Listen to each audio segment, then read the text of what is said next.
What's up everyone? Good morning. This is Joel once again and welcome to another episode of Motorcycle.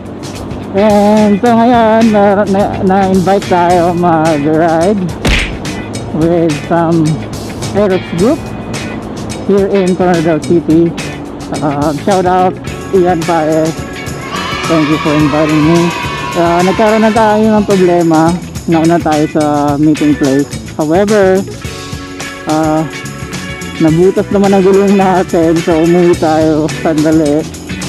And buti nila meron tayong nabiling emergency patch for tubeless tires. Dati pa, and hindi ko siya dala, so kailangan natin bumalik sa bahay para ilagay lang yon. And it's just a matter of like a few minutes, siguro mga wala pang 15 minutes na ilagay ko na siya. So yeah, it's highly recommended for those people who are on tubeless tires. Bumili kayo ng pang patch, emergency patch ang tawag ko dito. Ayun, pang emergency siya. Kung wala kayong time para tanggalin yung gulong, gusto nyo lang matanggal yung butas right away, then this is highly recommended that you guys get it or buy it for emergency, lalo na pag mag-long drive or mag-long ride kayo. And sana nga dinala ko lang kanina, at least hindi mo sana kayo umuwi. Thank you so much at naayos natin. Ngayon pabalik na tayo sa ating meeting place. And another recommendation would be, meron akong actually anong tawag dyan, tire sealant. Kaso hindi ko siya mailagay-lagay kasi wala akong pang applicator.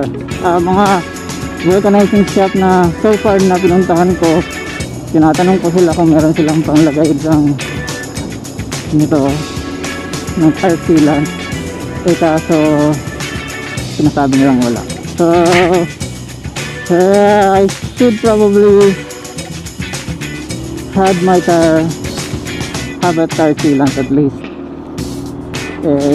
Procrastinating at its best. Procrastination at its best. So yeah, ayusin na natin ang buhay natin. Ay nako, pinagpawisan ako ng konti doon. I'm just hoping hindi sila masyado mabilis mamaya kasi alam mo naman mga Aerox, kasi mabilis sila, 150cc, 110cc, and nakakaya naman magpaantay tayo. Ang max kilometer per hour ko so far is 80. Nahihirapan ako mag 90. I think one factor would be my tire because meron tayong dual sport tires ang nakalagay sa atin. Nung nakastock pa siya, ang bilis lang yung ang bilis lang natin makapagpa 90. Pero ngayon hindi na stock ang tires natin. Ang hirap. 80 mabilis, pero mahihirapan ka ng mag 90 to 100. Alright, update ko na lang kayo guys once we are there.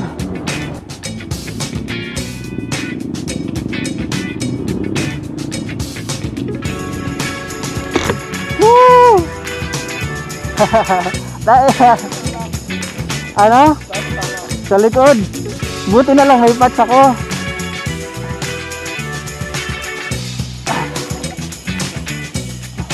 Ito oh. Okay na. Pagdating ko dito, parang may tumutunog tayo. Biglaan. Naku, ang bibilis nito. Habol-habol ako nito. Taking off from Marbella.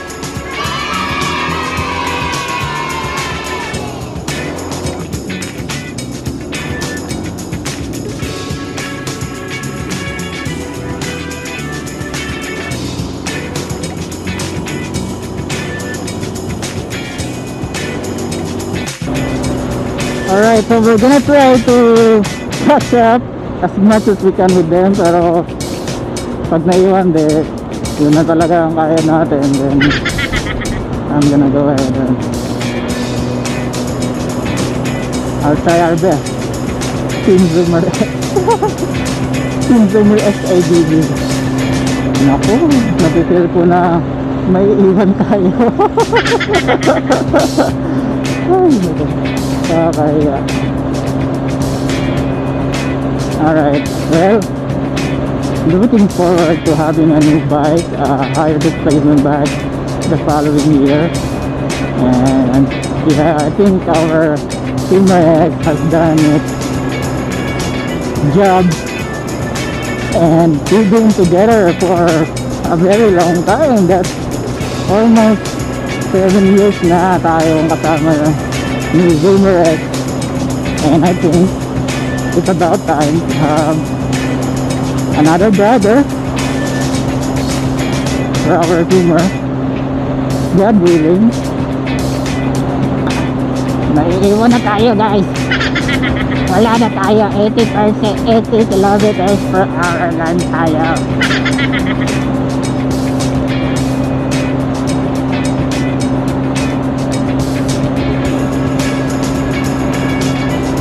Sorry, guys. Woo! Woo!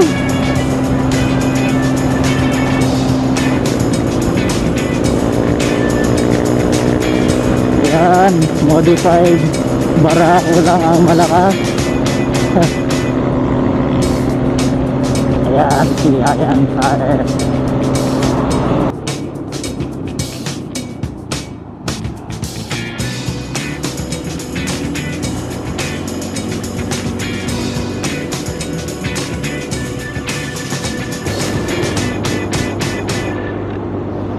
So itong road na to, meron tayo pinicture natin to sa ating channel. We were here just before the sunset, so maganda siya tingnan during sunset. So I created a video for it. So if you guys haven't watched that, please go ahead and check it out, guys, and I hope that you subscribe to our channel for more adventures. And yeah, ang ating channel ay Motorcycle. That's MOTOURCYCLE, Motorcycle. Ano to, LPG, pero tao ang laman.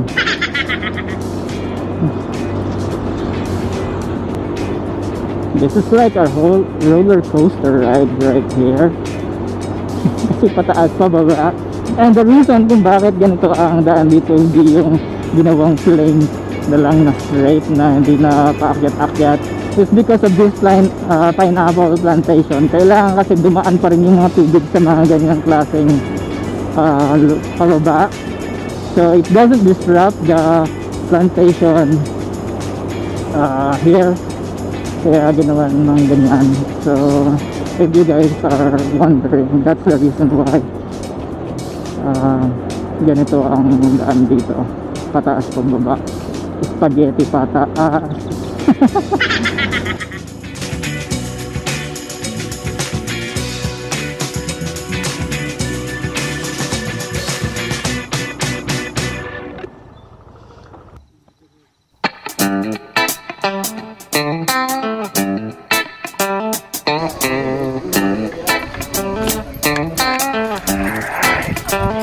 So, andito ulit tayo sa Singapore or SG Farm. Kasama natin yung Marble Bay riders. Yeah, so we're gonna go ahead and have a breakfast ride lang naman ang sabi dito. And I think meron ditong ibang camping. Oh, there we go. So mas maganda nga dito pagka morning compared sa sobrang init. Ah.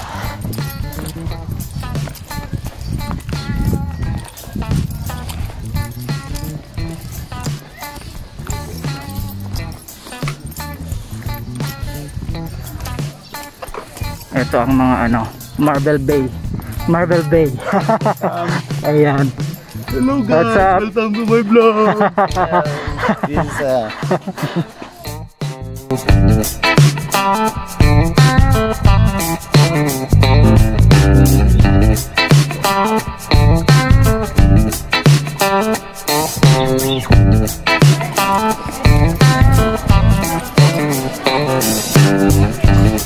so ito yung ano, parang ano ba tawag dito, resto where you can get all of your food, and meron din mga souvenirs here where you can buy. Yan. And then para sa mga plantitas, meron din dito mga plants for sale. Last time I came here wala pa to, pero so ngayon meron na. So yeah, there you go.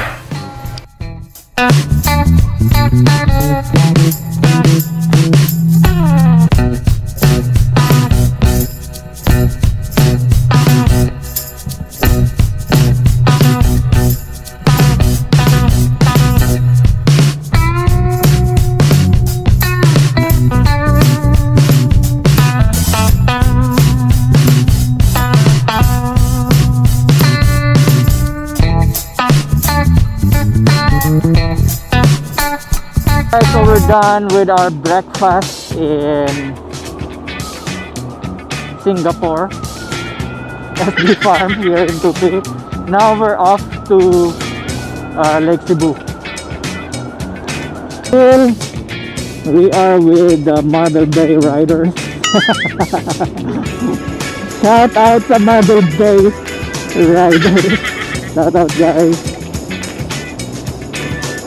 And hindi tayo masyado nakapag-create ng videos. So right now medyo nahihiya naman ako mag-video ng video while we are riding. So we're just gonna try to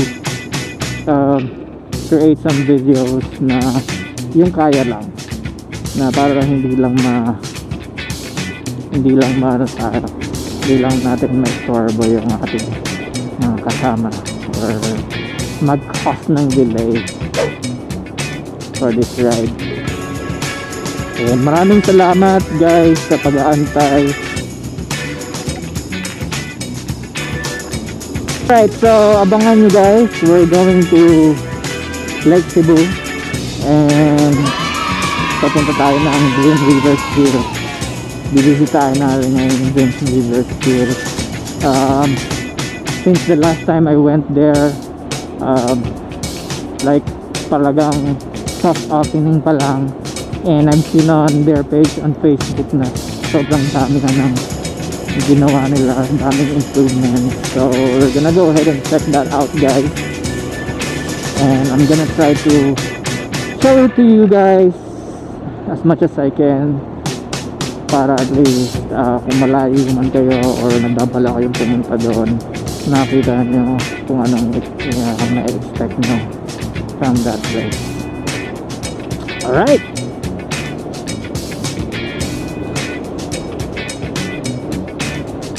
again, okay, going to Lake Cebu now.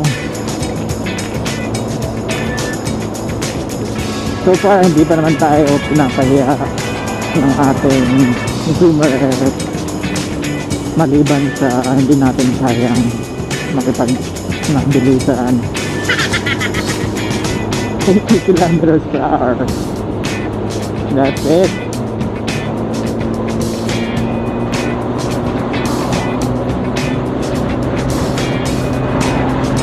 Wal.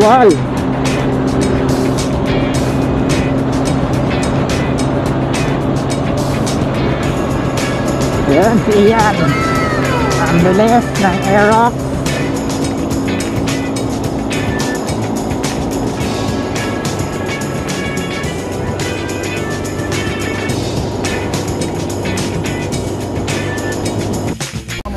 Alright guys, so andito na kami sa Dreamweavers Hill from Singapore. SG Farm. From SG Farm with Dreamweavers Hill. Ayaw. Kasama ang ano, Marble Base Rider. Ano rider? Alright.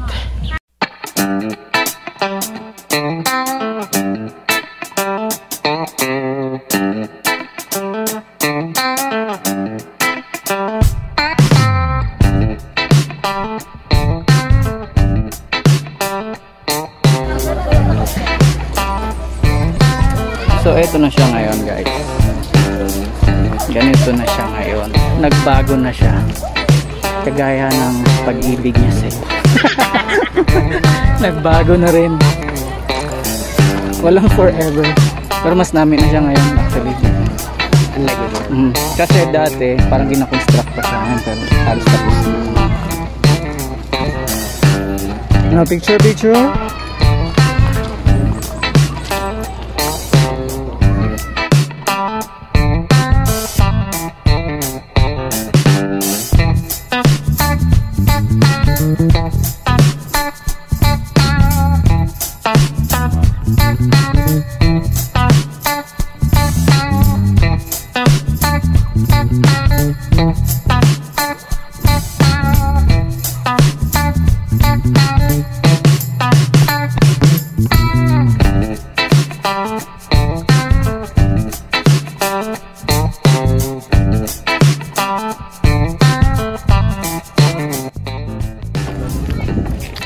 So ayun na nga, ang entrance dito is 50 pesos and you're going to enjoy this Bali like environment here.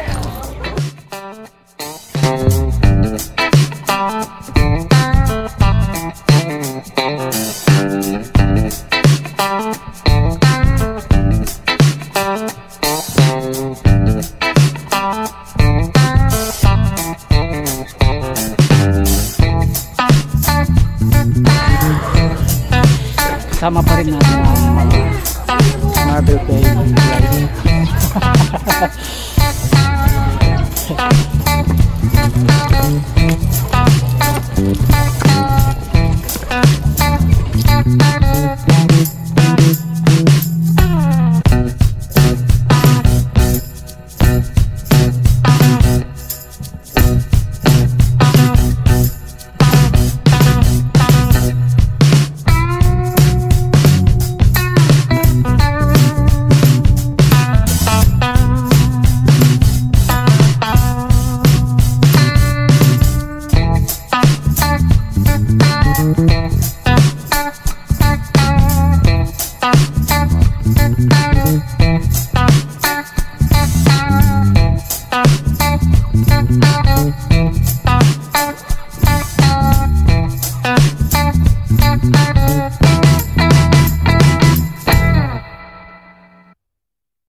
Alright, so we decided to after roaming around, we decided to just have a lunch somewhere else.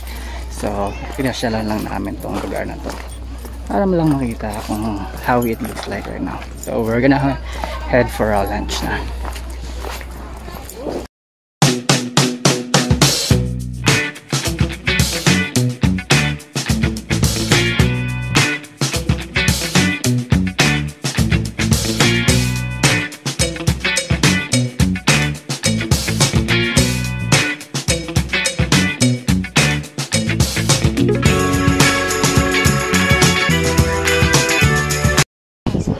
So what's up everyone? So ayun, dito kami napadpad sa Nadines Lake Cebu.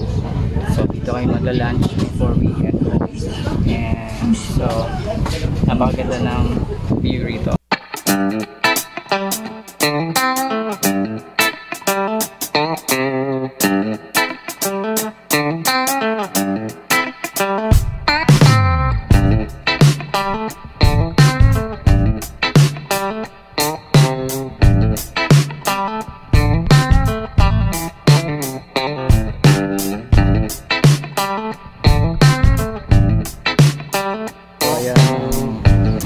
after the storm ng April. Alright, so tapos na kami kumain and we're gonna go head back home. Destination again. Next destination, Marble Universe. Alright, so tapos na kami mag-lunch here in Lake Cebu and we're gonna head home. So that's it for now. That's it for our adventure today. Thank you so much, guys, for watching and subscribe to this channel. Bye for now.